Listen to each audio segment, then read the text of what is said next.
Memphis, mid-70s. A sold-out arena, the air thick with anticipation. Elvis is halfway through Can't Help Falling in Love when he freezes. His eyes lock on someone in the crowd, a woman with silver hair, clutching a program. His chest rises, his voice falters. The band keeps playing, he doesn't. This isn't the story of a concert. It's the story of a promise kept across decades. If you believe kindness never forgets a debt of gratitude, you'll want to stay for every moment. The note hangs in the air, long after it should have ended. Elvis Presley, mid-70s, stands frozen under the blinding white lights of a Memphis arena. The band keeps playing, he doesn't. 18,000 people are packed shoulder to shoulder. The smell of popcorn and perfume mixing with the faint tang of stage smoke. Programs rustle. The low hiss of the amplifiers seeps through the pause. From the fourth row, a woman with silver hair shifts in her seat. A folded paper program rests in her lap, edges worn from years of handling. Witnesses say Elvis squints, leans forward slightly, as if trying to make sure his eyes aren't lying to him. His chest rises, the microphone lowers, one more step toward the edge of the stage, then another. A murmur runs through the crowd. Is he okay? Someone whispers near the aisle. In the spotlight dust, the moment feels stretched, every second heavier than the last. And then, according to those who were there, Elvis mouths a name, slowly, clearly. Mrs. Collins. The name means nothing to the thousands watching, yet, but Elvis knows it, feels it, like it's been sitting in his chest for 30 years, waiting for this exact moment to be spoken. His hand goes up, not to wipe his brow, not to signal for water, it's to tell the band stop. The music dies mid-bar. Only the steady hum of the amps remains, like a faint heartbeat under the silence. Security, posted at the foot of the stage, glance at each other. Is this part of the show? No one moves. The crowd leans in. Elvis lifts the mic again, his voice lower now, almost breaking. I owe this lady my life. A collective gasp rolls through the arena. Cameras flash, the old kind, with hot bulbs that pop and sizzle. He steps down from the riser. The spotlight follows, dragging a long shadow across the stage floor. Fans near the aisle reach for him, fingertips grazing the white cuff of his jumpsuit, catching the sparkle of rhinestones in the light. Close up, his polished boots on the narrow steps down to the floor. The air down here is warmer, heavy with the heat of bodies pressed together. Every eye in the arena is on him, but his are locked on her. The woman in the fourth row, she clutches her purse tighter, knuckles white, a tear tracking down her cheek. Someone in the row behind her lifts a disposable camera, snapping a shot just as Elvis reaches. No security barrier stops him now. He's standing right in front of her, and as the crowd holds its breath, Elvis takes the final step off the stage, into the sea of people. Before Elvis takes her hand, before the crowd knows who she is, we go back to a one-room schoolhouse in Tupelo, Mississippi. It's the early 1940s. The wooden floors creak under worn desks. The smell of chalk dust and cornbread lingers in the air. A single stovepipe heater ticks in the corner. Outside, cicadas drone, the sound slipping in through the open windows. At the far back of the room, a skinny boy sits with his head down. His shoes are scuffed and too big for his feet. His hair falls into his eyes as he works a stub of a pencil, so short he has to pinch it between fingertips. Mrs. Collins, mid-30s, notices something unusual. Every time the boy writes, he hums. Not loudly, just enough for the melody to ride the scratch of graphite on paper. One afternoon, she lingers after the final bell, pretending to straighten books. The boy thinks he's alone and begins softly singing a hymn. The notes are unsure at first, then warmer, more certain. "You've got a fine voice, Elvis," she says from the doorway. He startles, cheeks coloring. "We don't have a radio at home, so I just sing what I remember." According to former classmates, Mrs. Collins learned his family couldn't afford music lessons. Some say she quietly arranged for him to stay after school, giving him time on the old-school guitar, kept in the supply closet, its strings tarnished but still playable. On those afternoons, the classroom felt different. Sunlight slanted through dusty windows. The smell of black coffee from her desk mixed with the faint tang of guitar wood. She would sit near the heater, correcting papers, while Elvis picked at chords until his fingers hurt. One day she told him, "If you love a song, sing it like it's the last time anyone will hear it." He never forgot those words, though no one knew then how far they would follow him. Years later, after records, tours and sold-out shows, Elvis would still recall that room. The hum of cicadas outside, the way the strings bit into his fingertips, the voice of the woman who told him his songs mattered.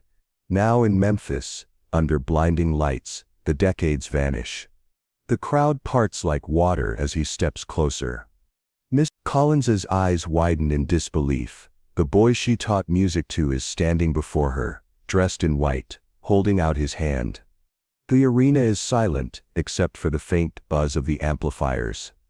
Elvis Presley, the king, kneels in front of Mrs. Collins, right there in the fourth row. Her hands shake, the paper program slipping slightly in her lap. Elvis reaches out, wrapping both of his hands gently around hers. The crowd reacts in waves, a gasp here, applause there, scattered calls of "We love you, Elvis." He leans in, his voice low, barely picked up by the nearest microphones. "You made me believe I could do this," he says. Her lips part, but no sound comes out. She just nods, eyes glassy. Then, breaking every show protocol, Elvis turns to the audience. "Folks," he announces, "this is Mrs. Collins, my teacher." A swell of applause crashes over the arena like a wave. Against the glare of the spotlights, he straightens and extends his arm toward the stage. "Would you join me? It's not a request so much as a promise." Security hesitates. They're trained to keep people off that stage, not escort them onto it. But Elvis gives a small nod, and an usher appears. Mrs. Collins rises slowly, Elvis steadying her elbow. The aisle is narrow, fans lean back to give space. The warmth of the crowd presses close, perfume hairspray, and the faint tang of cologne. Cameras flash in bursts, bleaching the scene in white for split seconds.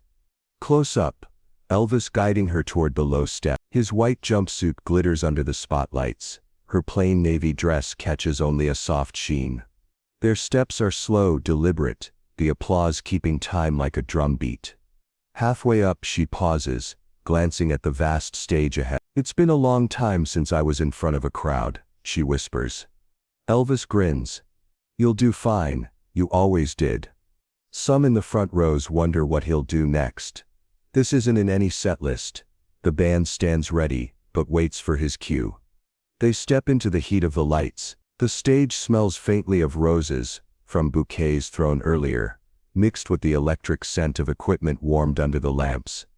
Mrs. Collins blinks, adjusting to the brightness.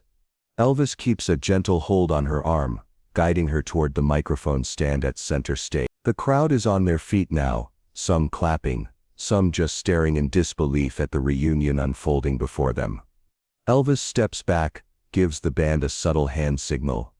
A song is coming, and from the first note, Mrs. Collins will know exactly why he brought her here. The first chord rings out, low, rich and instantly familiar. It's Amazing Grace. Mrs. Collins' eyes widen. The arena's massive sound system sends the opening notes rolling like thunder across the crowd. A hush falls over 18,000 people. You can hear the soft scrape of Elvis adjusting the mic stand, the faint creak of the wooden stage beneath his boots. He begins to sing. His voice is warm, deep and steady, the same voice that once hummed hymns in the back of a one-room schoolhouse. Miss Collins watches him, her lips moving silently along with the words. Midway through the first verse, Elvis turns toward her and slowly tilts the microphone in her direction. The crowd stirs, a ripple of surprise. She hesitates, then leans forward. Her voice is softer, aged, but still carries the same conviction she taught him all those years ago. On the Jumbotron screens, their faces are side by side, his framed by the black hair and white jumpsuit, hers by silver curls, and lines earned from decades of life. The image is as moving as the sound. The audience rises, row by row. Some close their eyes, swaying. Others lift their hands, not for a rock concert cheer, but in reverence. From the upper sections, you can see the glow of lighters and camera flashes, like tiny stars. They reach the final line of the verse together, was blind, but now I see. The crowd explodes in applause, long, rolling waves that echo off the rafters. Elvis steps forward, drapes a white silk scarf around her shoulders, and leans into the mic. "For every time you believed in me when no one else did," he says, his voice breaking slightly. Mrs. Collins touches the scarf, blinking back tears. Witnesses recall that he didn't rush the moment. He let the applause go on, smiling at her like they were the only two people in the building. The band looks ready to move to the next number, but Elvis raises a hand. "We're not done, folks," he tells the crowd. His tone is light, but his eyes suggest something more is coming. The air feels charged now, that electricity before a storm. Even the ushers have stopped moving, watching the stage. Mrs. Collins adjusts the scarf, her hands lingering on the soft fabric as if trying to hold the moment in place. Elvis steps closer to her, whispering something the microphones can't catch. She smiles, the kind of smile that means she knows a secret. And whatever it is, the crowd will find out before the night is over. The final bow is taken, the house lights rise, but for Miss Collins the night isn't over. Backstage the air smells of sweat, hairspray and the faint sweetness of the roses, still clutched by fans outside the dressing room door. Roadies push cases on squeaking wheels, the muffled roar of the dispersing crowd seeps in from the arena. Miss Collins sits in a metal folding chair beside a small table. A paper cup of tea steams in her hand. Her scarf from the stage, the white silk, rests in her lap. She touches it with the same care one would give a fragile photograph. The door opens. Elvis steps inside, no longer under the punishing glare of stage lights, but still in full stage dress.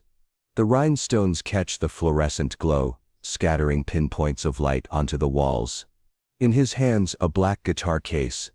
"Got something for you," he says simply. His voice is softer here, almost shy. He lays the case across her lap. The metal clasps click open. Inside, nestled in red velvet, is a sunburst Gibson acoustic, polished to a mirror shine. Just below the bridge, a small gold plate is engraved. "To Mrs. Collins, keep teaching." Her hand flies to her mouth. For a long moment, she doesn't speak.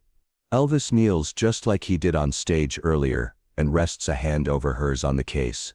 "So you'll never stop teaching music," he says. "Even if it's just one more kid like me." According to his crew, the guitar had been custom ordered weeks before this show, meaning he'd planned this meeting long before tonight.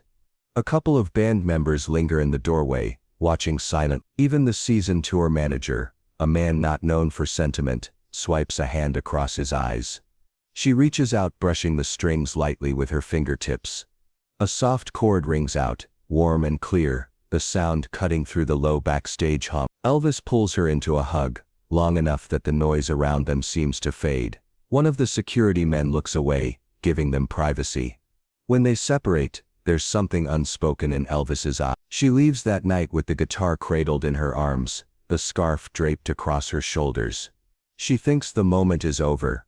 But 1 week later at her front door, a package arrives, and it isn't just a gift. 7 days after the concert, a knock echoes through Miss Collins's quiet house. It's a crisp morning in Memphis. Sunlight filters through lace curtains, casting soft patterns on the hardwood floor. The faint smell of brewing coffee drifts from the kitchen.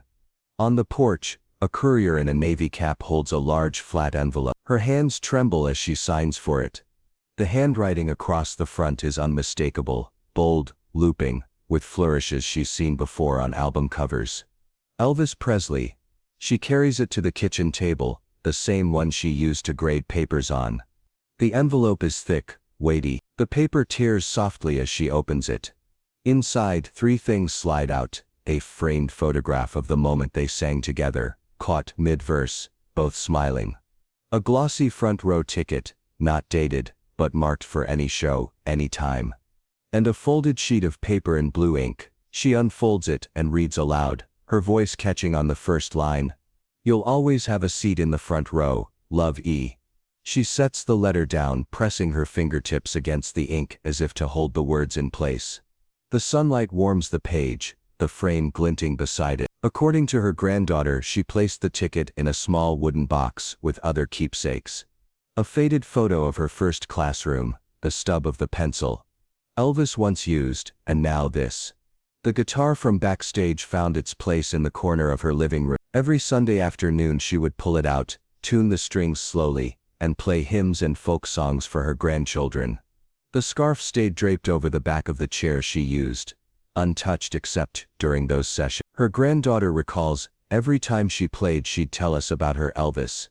The boy who listened, who practiced until his fingers were red, who never forgot her. The guitar became more than an instrument. It was a bridge from a one-room schoolhouse to the brightest stages in the world, and from teacher to student and back again.